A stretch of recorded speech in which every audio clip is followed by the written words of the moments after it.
There you have it right there. Nikki Bella is officially a heel. She attacks Stephanie Vaquer, and they have a match at Survivor Series War Games in sunny San Diego, California. I believe Nikki Bella and Brie Bella, the Bellas, are from this area or not too far. Let me know in the comment section. So this is kind of why she's getting this opportunity because this is a Monday Night Raw match. But sound off down below. Make sure you go ahead and SVB that subscribe button and devil's kiss that thumbs up, because if you don't, Booker T and the Flex Zone's coming for Another you. gear, and her who's she pointing at? She just pointed at Booker. Here we go. She just pointed at Booker. Here we go. Oh yeah.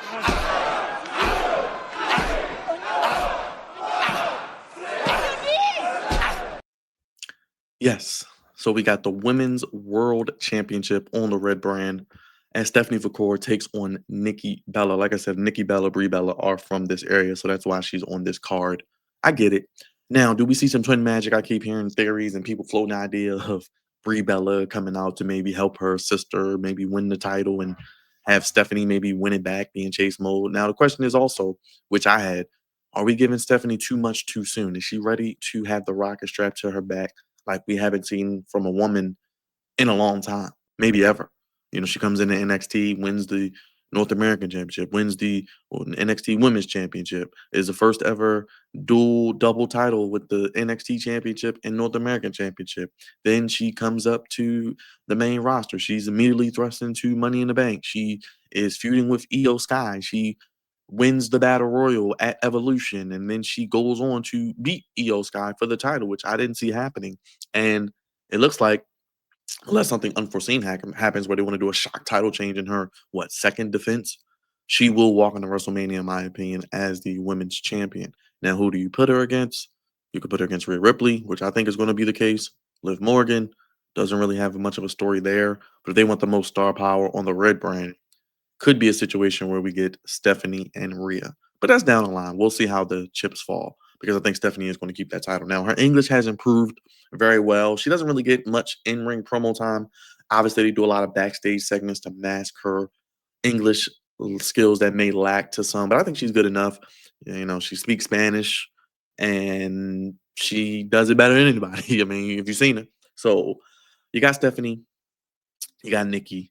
Nikki is not really fit for this generation. She's kind of more of the Divas era. She kind of seems out of place, like she was ripped out of a time machine and placed into 2025. But Stephanie Vaquer, maybe what, one of the top 3 or 4 women in the world in ring, bell to bell with EO and, you know, you may hate me, Mercedes and others, but Stephanie's had a hell of a year. Now, like I said, are they giving her too much too soon? She's what, beat EO and then she defended against Raquel Rodriguez on a Raw.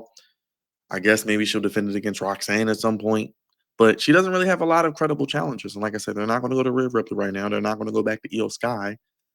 I don't really know who she goes to or faces after this match. Like I said, they could do a shock title change, which would piss people off. And they could have Stephanie and Nikki extend this to the Saturday Night's Main Event with John Cena, maybe. And she could walk in with the title after Brie helps her. And maybe Nikki and Brie do one final run and maybe get those tag titles that I've been pitching for years, because I don't see why WWE would not put the tag titles on the Twin Magic sisters. I just think it's something they should do. It's money in it. Regardless of how you feel about the tag division or if the titles mean anything, which they don't, the Bellas with those titles, I think, could do something for them. At least a little more interest. Now, I do like Nikki as a heel better than her as a babyface. I like her ripping off the Fearless shirt and it being all black. And like I said, the attack on the stage was cool. You know, she pretty much is just attacking her. And we all saw this heel turn from a mile away. So it's not really too much to go into this. It's not really much story. She pretty much wants the title. She is willing to do whatever it takes. She wants to prove that she belongs in this era. I get it. So, you know, she called her what, Stephanie Vaquer. She didn't even know who probably Stephanie Vaquer was before this program. But I think Stephanie wins here. Let's not get over anxious. Let's not get too crazy. We don't need Nikki Bella with the title. We don't need to take it off Stephanie just to give it back to her in 3 weeks. I think we keep it on Stephanie. We maybe do Stephanie and Roxanne at some point. I don't know what other heels there are for her really to feud with. Like I said, maybe you could do Stephanie Asuka. You could do Stephanie Kyrie. You could do maybe, I don't know, eventually Stephanie and Becky. But Becky's obviously enthralled with AJ Lee, which they could draw that out to a Mania. Who knows, the way they WWE likes to do things. But I think Stephanie wins here. It's good that she's on the PLE Wish it was a little more something meaningful, something I could really sink my teeth into. But like I said, the Bellas are from this area, so I get it.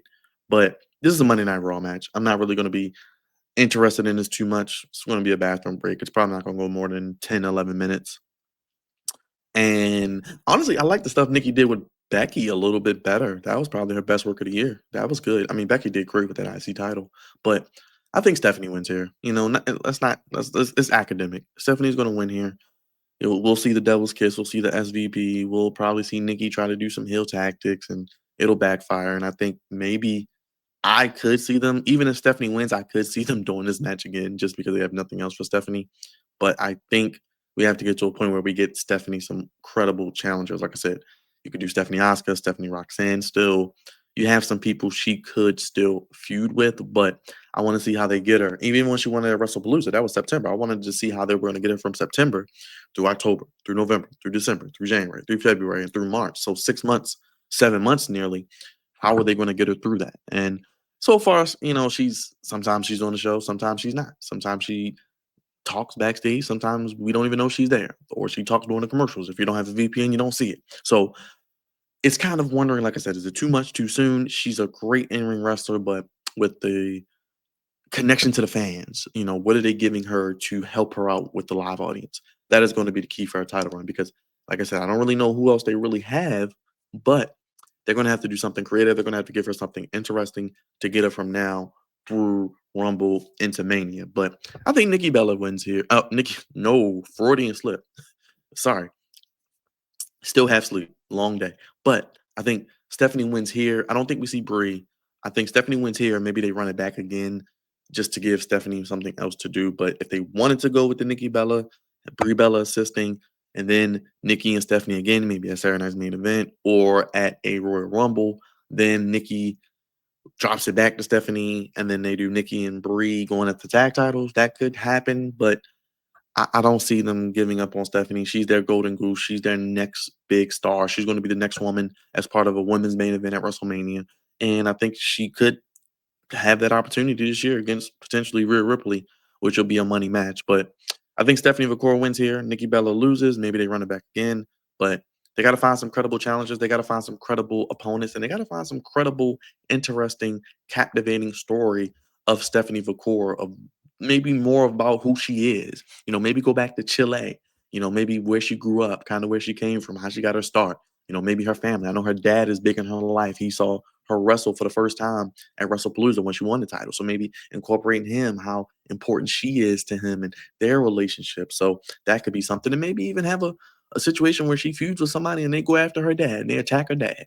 And that's part of the story. And you don't come after my family. I protect my family. I love my family. I will defend and fight for those who can't fight for themselves. And I will uphold my father's legacy and I will beat you and retain my title. Simple story. Easy. You can have somebody beat and batter and bloody her dad.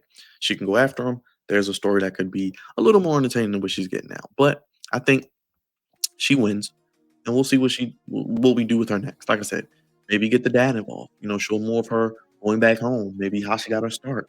You know, some of her stories or travels internationally around the world of wrestling. Obviously, not going to show the AEW stuff, but how she got to where she is and kind of how she's been that dominant woman, La Primera. What makes her La Primera?